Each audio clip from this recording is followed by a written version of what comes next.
पिछले एपिसोड में हमने देखा था कि बायतियान की उस डिसाइपल और उसके साथी के साथ फाइट शुरू हो जाती है, लेकिन बायतियान उन दोनों को ही काफी बढ़िया तरीके से संभालता है और उन्हें हराने में भी कामयाब हो जाता है। जिसके बाद उसके मास्टर उसे इस कंपटीशन को जीतने का रिवॉर्ड और उन सभी को मार्शल आर्ट पवेलियन के अंदर लेकर आते हैं, ताकि वहां आने के बाद वो सभी जो चाहे उस टेक्निक को ले सकते हैं, जिसके बाद वो उसे कल्टीवेट भी कर पाएंगे। जिसके बाद यहाँ से ये एपिसोड शुरू होता है। तो इस एपिसोड की शुरुआत में वो छोटी बच्ची सिक्स टेलर से कहती है, हमारी इस एकेडमी में कितने कोर डिसाइपल हैं, मुझे उनके बारे में जानना है। जिस पर उसके सिक्स एल्डर कहते हैं, हमारी इस एकेडमी में टोटल 5 कोर डिसाइपल हैं और अगर तुम्हें एक अगला कोर डिसाइपल बनना है तो तुम्हें 1 साल का इंतजार करना पड़ेगा। साल के आखिरी में सारे डिसाइपल के परफॉर्मेंस को देखा जाता है और उन्होंने साल भर में अच्छा काम किया होता है तो उन्हें कोर डिसाइपल बना दिया जाता है। जिसके बाद सिक्स एल्डर सभी को एक फॉर्मेशन के पास लेकर आते हैं और जैसे वो फॉर्मेशन एक्टिवेट होता है वो सभी वहाँ से टेलीपोर्ट होकर दूसरी जगह पे पहुंच जाते हैं, जो जगह बिल्कुल अजीब सी दिखाई दे रही थी। वो जगह किसी पहाड़ की चोटी जैसी लग रही होती है। तब उस जगह को देखकर बायतियान कहता है, ऐसा लग रहा है ये जगह चुआन गोंग क्लिफ है। लेकिन उसके मास्टर कहते हैं, नहीं, ये वो जगह नहीं है, बल्कि ये तो ट्रेजर माउंटेन है। यहाँ पर कई सारी मिस्टीरियस स्किल को छुपा कर रखा गया है और मैंने तुम सभी को यहाँ पर इसलिए लाया है ताकि तुम लोग यहाँ पर से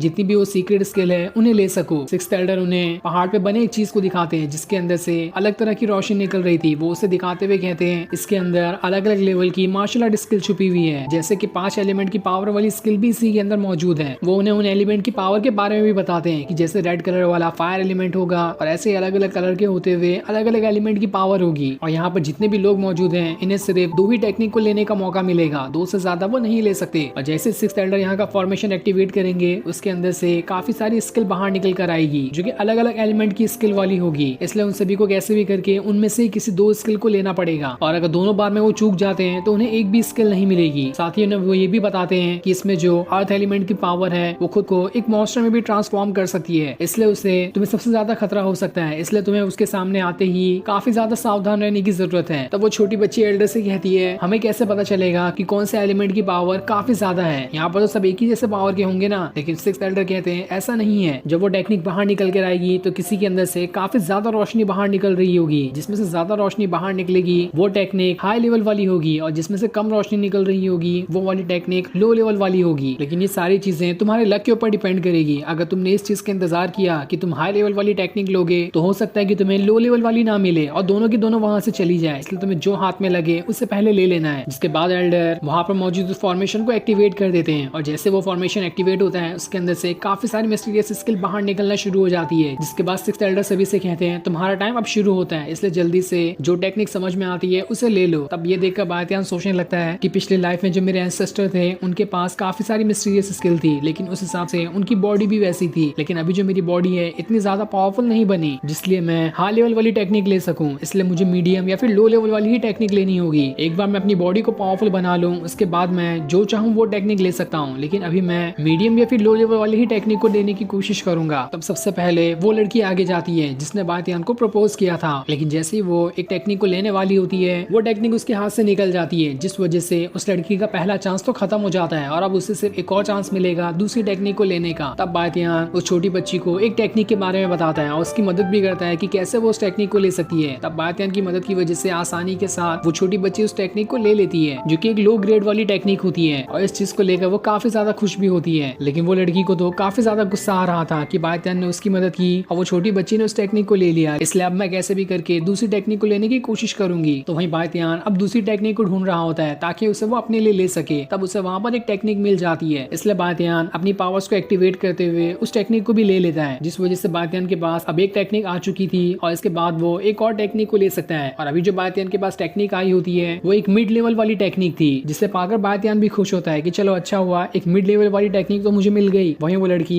इस चीज को देखकर और ज्यादा गुस्सा होने लगती है कि बायतियान को यहाँ पर मिड लेवल वाली टेक्निक मिल चुकी है, लेकिन मेरे हाथ में अभी तक कुछ भी नहीं आया, मुझे कैसे भी करके कुछ ना कुछ टेक्निक को तो लेना ही होगा। तब वहां पर एक मॉन्स्टर आ जाता है जो कि काफी भयानक स्नेक जैसा दिखाई दे रहा था और वो ही अर्थ लेवल वाली टेक्निक होती है। जैसा कि सिक्स्थ एल्डर ने बताया था कि अर्थ लेवल वाली टेक्निक खुद को एक मॉन्स्टर में ट्रांसफॉर्म कर सकती है, इसलिए उसने खुद को एक स्नेक में ट्रांसफॉर्म कर लिया होता है। ये देखकर सबसे पहले वो लड़की उस स्नेक को लेने की कोशिश करने लगती है, लेकिन उस स्नेक को लेना इतना आसान काम नहीं था। वो उनके ऊपर ही अटैक करना शुरू कर देता है और जितने भी लोग उस स्नेक को लेने के लिए जाते हैं वो उन सभी के ऊपर अटैक किए जा रहा होता है, जहाँ इस वजह से कोई भी उस स्नेक को ले ही नहीं पा रहा था। सभी लोग अपनी पूरी कोशिश करते हैं ताकि उस स्नेक को ले सके, लेकिन वो स्नेक तो किसी के भी हाथों में नहीं आ रहा रहा होता है और सभी के ऊपर उल्टा खुद ही अटैक किए जा रहा था, जिस वजह से वो लड़की और उसका जो साथी होता है वो दोनों वहां से बहुत दूर जाकर गिर जाते हैं। ये देखकर तो उस लड़की के गुस्से का ठिकाना ही नहीं था कि अब तो ये भी टेक्निक मुझे नहीं मिल रही, मुझे तो लगता है कि आज मुझे कोई भी टेक्निक नहीं मिलने वाली। लेकिन फिर भी वो इतनी आसानी से हार नहीं मानने वाली थी। तब वहां पर बातियान आता है जो अपने मॉन्स्टर की स्पिरिट को बाहर निकाल लेता है और उसका इस्तेमाल करते हुए उसी स्नेक की तरफ बढ़ना शुरू कर देता है। वो स्नेक जैसे ही बातियान के ऊपर अटैक करता है, बातियान की मॉन्स्टर स्पिरिट अपनी पावर को एक्टिवेट करते हुए उल्टा उस स्नेक के ऊपर ही अटैक कर देती है, जिस वजह से वो स्नेक काफी ज्यादा इंजर्ड हो जाता है। और जैसे वो स्नेक इंजर्ड होता है, उसकी अर्थ लेवल वाली जो पावर होती है वो स्किल बातियान के पास आ जाती है। ये देखकर तो वो छोटी बच्ची भी खुश थी कि बातियान के पास आखिरकार अर्थ एलिमेंट की पावर आ चुकी है। और इसे लेना तो सिक्स्थ एल्डर ने कहा था सबसे ज्यादा मुश्किल है, लेकिन तब भी बातियान ने अर्थ एलिमेंट वाली सीक्रेट स्किल को हासिल कर ही लिया। तब सिक्स्थ एल्डर कहते हैं ये जो अर्थ एलिमेंट की जो तुम्हारे पास टेक्निक है वो मेरे पूरे के पूरे मार्शल आर्ट पवेलियन की 6 सबसे ज्यादा पावरफुल टेक्निक में से एक है। तुमने इसे ले तो लिया है, लेकिन इसे कल्टीवेट करना इतना आसान काम भी नहीं है। ये एक दिन का काम नहीं है, तुम्हें काफी मेहनत करनी पड़ेगी इसे कल्टीवेट करने के लिए। उसके बाद ही तुम पूरी तरह से इस टेक्निक का इस्तेमाल कर पाओगे। इसलिए सिक्स्थ एल्डर उस लड़की और उसके साथी से कहते हैं टाइम खत्म होने वाला है, इसलिए जो समझ में आता है वो टेक्निक जल्दी से ले लो, वरना तुम्हारे हाथ में तो कुछ भी नहीं लगने वाला। इसलिए वो दोनों वहां से चले जाते हैं और उसके जाने के बाद बातियान वहीं पे उस अर्थ एलिमेंट वाली टेक्निक को कल्टीवेट करना शुरू कर देता है। तो वहीं थोड़ी देर बाद वो लड़की और उसका साथी वापस आते हैं, जिनके पास एक लो लेवल वाली टेक्निक हाथ लगी थी और उन दोनों को सिर्फ एक ही टेक्निक मिली होती है, जिस वजह से वो दोनों काफी ज्यादा गुस्सा होते हैं और अब टाइम भी खत्म हो गया होता है। इसलिए वो सारी टेक्निक अपनी अपनी जगह पर वापस चली जाती है। ये देखकर तो उस लड़की के गुस्से का ठिकाना नहीं था कि हमें सिर्फ एक ही मिला, वो भी किसी काम का नहीं। लेकिन तभी वहां पर काफी ज्यादा ठंडी हवा चलने लगती है। ये देखकर सभी हैरान थे कि आखिर ठंडी हवा कहाँ से आई। तब जैसे वो बातियान को देखते हैं, उसके अंदर से काफी ज्यादा ठंडी ठंडी हवा बाहर निकल रही थी, क्योंकि अब बातियान ने उस अर्थ एलिमेंट वाली टेक्निक को पूरी तरह से कल्टीवेट कर लिया था और उसके पास वो